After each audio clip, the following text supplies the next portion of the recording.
Guys, welcome to my video. In this video, I am going to go down a list of issues that could cause your battery warning light to appear on your dash.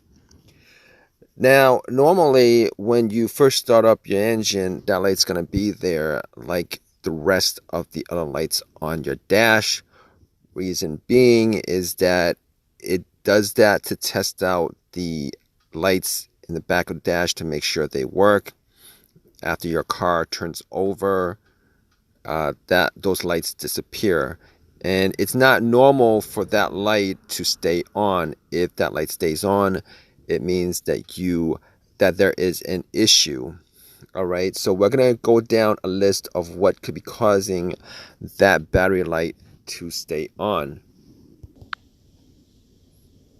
Now, if the battery light stays on after your car has turned over and is idling, that could mean that there is a problem with the charging feature of the car, the battery itself, but it could also mean that there might be a problem with the engine. So the first thing that you're going to do if that warning light comes on and stays on, obviously, you're going to want to go out and check out the battery, inspect the battery, make sure that there's no corrosion on the terminals, make sure that the terminals are not loose, make sure that if your terminals have fuses, make sure that the fuses are not blown. And if any of those things exist, if it's corroded, terminals are corroded, you can clean off the terminals with a wire brush. If it's loose, obviously you're going to want to tighten it. If it won't tighten, you're going to want to buy a new terminal and hook it up to the cable and put it back on. And also on top of that, check out the date on the battery. Make sure that the battery is not expired. Normally batteries are good for maybe like 4 years, 3 years, 4 years. If it's an old battery, that might cause that light to stay on your dash. Some of these batteries, new ones, have indicators on them. If it's, I believe, depending on the battery, if it does have an indicator, it'll tell you whether it's good or bad. If the battery is bad, obviously you're gonna have to replace the battery. In many cases, you could go to an AutoZone, Advanced Auto, and have them test out your battery, which would probably be a lot cheaper than getting a new battery, considering they could tell you whether your battery is good or not, whether it needs to be changed, whether it's charging correctly. So if your battery checks out to be good, it's been tested, all the terminals are clean, the cables are not loose, the terminal is not loose. Next thing to move on to is the alternator. Now, the alternator is the component of your car that charges up your battery. Obviously, if the alternator has issues, if it's is not working correctly, it won't be charging up your battery. It won't keep your car running because it's not providing the right amount of electrical charge for your vehicle. So there are various ways to test out the alternator. You can use a multimeter to test it out. Many times the alternator is available to you in the engine bay. It will be visible. It will be easy to get to. For the most part, the alternator is normally on top of the rest of the components of the engine. You have a multimeter, you can test it out, or you can go to Walmart or any place that sells a there are very simple products that they sell as far as testing out the alternator and the battery. You could buy that from AutoZone. You go in there and ask them for it. Some of them you could plug it into a 12 volt and that could test it out. You could use that to test that out, or you could use a battery tester, an alternator tester, and you could even do it on the battery itself, the car running, to test that out, to see whether it's providing the amount of correct watts, amps that's coming from there. I've seen many cases where an alternator, a bad alternator, would provide minimal amperage, and it might keep the car running. It might charge the battery to a certain minimal extent, but it's not providing enough of a charge to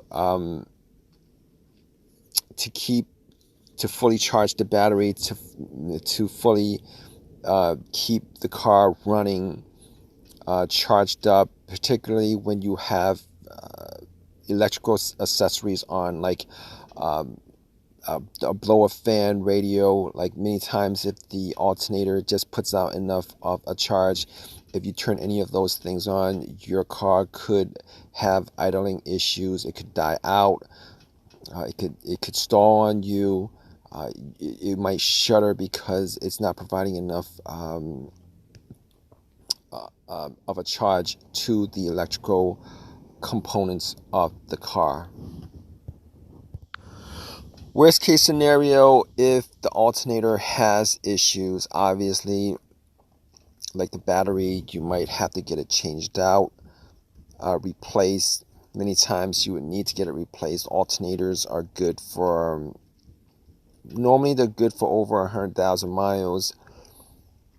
Sometimes they do break down, and a lot of times if you have a lot of miles on your vehicle with the original alternator or a replaced alternator with over 100,000 miles, oftentimes that's when they actually do break down on you. Obviously, the alternator is the main component of your car that actually charges up the battery.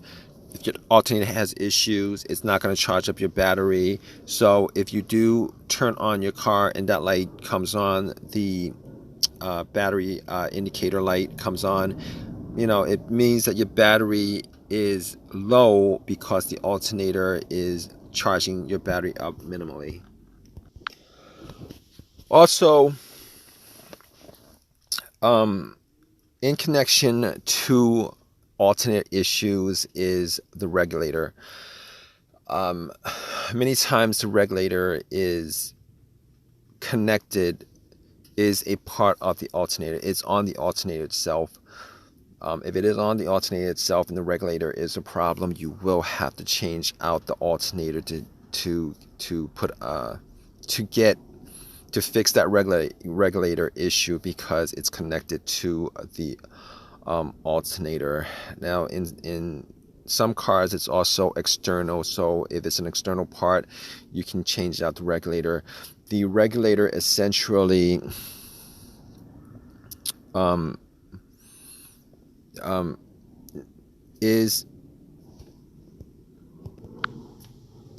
essentially regulates the amount of amperage that gets put out to the battery, and if there is an issue with that component, maybe it's not putting out, maybe it's not letting a certain amount of amperage to the battery, or it's putting out too much amperage to the battery.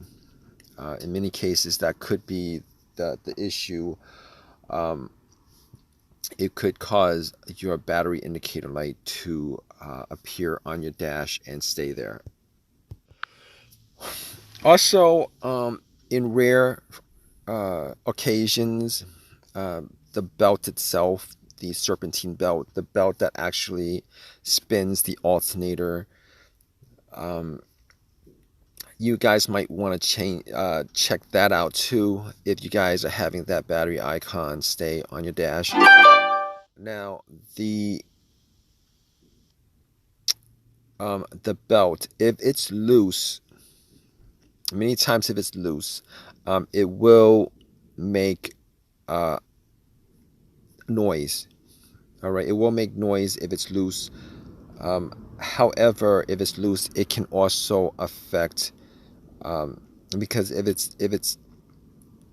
could affect the amount of revolutions that the alternator spins at, and sometimes it might keep the alternator from spinning at a certain rate so that it puts out a certain amount of amperage to the car and to the battery, which then obviously affects the charging rate of the battery. Doesn't occur too often, but you might want to check and pretty much maybe tug on the belt, see if there is a little bit of play there. And a lot of times, the reason why there is play in on the belt itself is because of the tensioner. Maybe the belt needs to be changed because it's worn, and that's why there's some play there. But check the belt in these occurrences. And last thing would probably be the cables, particularly ground cables, which is the negative. Normally, the negative line, the negative cable of the battery is actually grounded to the frame of the car. If all those things check out, and there is one last thing that you guys could check out is the negative cable. A lot of times, the location of where the ground is extremely rusted, and that would keep that would obviously affect the contact from the cable itself to the frame, and many times that would cause a car not to start. That would cause charging issues for the battery. That would cause a lot of battery related issues. On top of that, other cables that you might want to take a look at would be the cable that leads from the positive post on the alternator to the battery itself. Obviously, that's how your battery gets charged, is through that positive post. All right. Now, many times people trying to figure out where charging issues come from, this is the one main source that they overlook or would not put into consideration as a cause of their problem, and that is that line. Now, if you guys have looked at everything and you guys are scratching your head as to any last thing that would cause it, it could be that cable. And I've encountered many instances where that cable to the positive post of the alternator to the battery, and many times it's covered up with other cables, taped up or whatever, and you might not be able to figure out that would be the cause of your problem. You could actually put a cable with maybe like a 12 gauge wire and pretty much connect from that post to the alternator to the battery, to the positive of the battery itself, and that would actually fix your charging issues, and it might get rid of the light on your dash.